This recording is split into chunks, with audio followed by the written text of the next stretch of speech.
नमस्कार। चलिए आज हम चलते हैं एक ऐसे गांव के सफर पर। एक ऐसा गांव जो था तो पुराना लेकिन अंदाज में बिल्कुल नया। नाम था कुबेरपुर। एक ऐसी जगह जहां हर रात एक अनजाना डर एक अजीब सी फोन कॉल के साथ दस्तक देता था। सोचिए, रात का अंधेरा, फोन की स्क्रीन रोशन होती है और एक अनजाने नंबर से आई वीडियो कॉल पर बस यही एक लाइन लिखी आती है।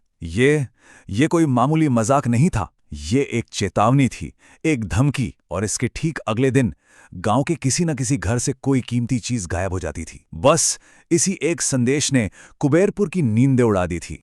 तो आखिर ये कुबेरपुर का रहस्य था क्या? चलिए इस कहानी की तह तक चलते हैं। कुबेरपुर नाम से जितना साधारण लगता है उतना ही आधुनिक था ये गांव। और शायद इसीलिए इसकी कहानी और भी अजीब है। एक ऐसा डर जिसे ना कोई देख पा रहा था ना समझ पा रहा था। जैसा मैंने कहा, कुबेरपुर कोई आम गांव नहीं था। छोटा सा था पर बिल्कुल शहरों जैसा मॉडर्न। आप सोचिए, हर घर में वाईफाई की सुविधा, गली गली में सीसीटीवी कैमरे लगे हुए हैं और छोटी से छोटी दुकान पर भी ऑनलाइन पेमेंट हो रहा था। टेक्नोलॉजी ना वहां के लोगों की जिंदगी का एक हिस्सा बन चुकी थी। और शायद शायद यही वजह थी कि ये जो अजीब सी घटनाएं हो रही थीं वो और भी ज्यादा खौफनाक लग रही थीं। और ये सब होता था हर रात, ठीक एक ही वक्त पर।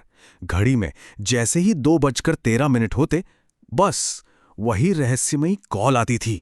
ये वक्त अब गांव वालों के लिए एक डर का प्रतीक बन गया था। रात के 2:13 मतलब दहशत का वक्त। चोरी का तरीका भी कितना अजीब था, है ना?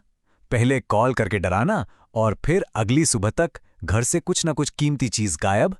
ये सिलसिला लगातार चल रहा था और कुबेरपुर का रहस्य दिन ब दिन और गहरा होता जा रहा था। अब गांव वाले बेचारे परेशान। सबके मन में बस एक ही सवाल घूम रहा था, आखिर ये चोर है कौन? ऐसा कौन है जो चोरी करने से पहले इतनी हिम्मत रखता है कि चेतावनी दे, और इतना होशियार कैसे हो सकता है कि सीसीटीवी और वाईफाई के इस पूरे जाल के बावजूद किसी की पकड़ में ही नहीं आ रहा? और जब डर हद से बढ़ गया, तभी इस कहानी में एंट्री होती है हमारे हीरो की, आरव। एक नौजवान लड़का जो शहर से छुट्टियों में अपने गांव लौटा था। पर आरव की खास बात यह थी कि वो टेक्नोलॉजी की उस भाषा को जानता था जिसका इस्तेमाल ये अनजान चोर कर रहा था। आरव ने जब सबकी परेशानी देखी तो उसने गांव वालों को इकट्ठा किया और एक ही बात कही, चिंता मत कीजिए, ये चोर टेक्नोलॉजी से खेल रहा है, पर हम उससे ज्यादा स्मार्ट बनेंगे। आरव के इस विश्वास ने ना पहली बार गांव के डर को एक उम्मीद में बदल दिया। अब ये कहानी सिर्फ डर की नहीं बल्कि एक जासूसी की बनने वाली थी। तो आरव ने काम शुरू किया, बिल्कुल एक जासूस की तरह। उसने प्लान बनाकर जांच शुरू की। पहला कदम, उसने गांव के सभी घरों के वाईफाई लॉग्स को खंगाला और जल्द ही उसे एक पैटर्न दिख गया। हर रात ठीक चोरी के वक्त सिर्फ एक ही अनजान डिवाइस नेटवर्क पर एक्टिव होता था। बस अब आरव को उसी डिवाइस को ट्रेस करना था और जब उसने ऐसा किया ना, तो लिंक सीधा जाके जुड़ा गांव के ही एक आदमी रघु से। रघु, वही रघु जो पूरे गांव के सामने खुद को बहुत गरीब दिखाता था, जिसके हाथ में हमेशा एक पुराना सा चाइनीज फोन रहता था। लेकिन जो डेटा मिला था वो तो कुछ और ही कहानी बता रहा था। डेटा के मुताबिक रघु हमेशा ऑनलाइन रहता था और उसके फोन का मैक एड्रेस, जो कि हर डिवाइस की एक यूनिक पहचान होती है, वो बदला हुआ था। ये एक ऐसी तकनीक है जिसका इस्तेमाल अक्सर हैकर्स अपनी असली पहचान छुपाने के लिए करते हैं। अब शक यकीन में बदलने लगा था। तो अब कहानी अपने सबसे अहम मोड़ पर आ चुकी थी। चोर की पहचान लगभग हो चुकी थी, बस उसे रंगे हाथों पकड़ना था। और इस हाई टेक चोर के लिए आरव ने एक बहुत ही सिंपल लेकिन बहुत ही शानदार जाल बिछाया। आरव का प्लान जानते हैं क्या था? बहुत ही सीधा सा। उसने पूरे गांव से बस एक चीज करने को कहा कि रात 2 बजे से पहले सब लोग अपने अपने घर का वाईफाई बंद कर दें। मतलब साफ था, चोर का डिजिटल रास्ता ही काट दो। और फिर अगली रात आई। घड़ी में 2:13 हुए, पर इस बार किसी को कोई कॉल नहीं आई। पूरे गांव में शांति थी। आरव कुछ गांव वालों के साथ चुपके से रघु की झोपड़ी के पास पहुंचा तो अंदर से एक घबराई हुई आवाज सुनाई दी। आवाज रघु की थी, जो बड़बड़ा रहा था, चोर अपने ही बिछाए जाल में फंस चुका था। जैसे ही गांव वालों ने दरवाजा खोला, अंदर का मंजर देखकर सबकी आंखें फटी की फटी रह गईं। रघु के सामने एक लैपटॉप रखा था जिस पर गांव के सारे सीसीटीवी कैमरे लाइव चल रहे थे।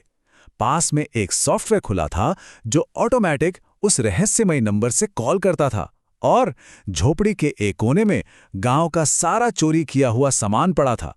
सच सबके सामने था। चोर तो पकड़ा गया, लेकिन यहां से ये कहानी एक नया मोड़ लेती है। अब ये सिर्फ एक चोरी की कहानी नहीं रही, बल्कि अब ये कहानी बन गई इंसाफ और पछतावा की। पकड़े जाने पर रघु फूट फूट कर रोने लगा। उसने अपना गुनाह कबूल कर लिया। उसने बताया कि कैसे दूसरों के पास अच्छे फोन और महंगी चीजें देखकर उसके मन में लालच आ गया था। तभी आरव ने आगे बढ़कर एक बहुत गहरी बात कही। उसने कहा, स्मार्टफोन से इंसान स्मार्ट नहीं बनता, उसका इरादा, उसकी नीयत ही उसकी असली पहचान होती है। मतलब टेक्नोलॉजी अच्छी या बुरी नहीं होती, इस्तेमाल करने वाले का इरादा उसे अच्छा या बुरा बनाता है। और फिर कुबेरपुर के गांव वालों ने एक ऐसा फैसला लिया जो बहुत ही अनोखा था। उन्होंने रघु को पुलिस के हवाले नहीं किया, बल्कि उसे अपनी गलती सुधारने का एक मौका दिया।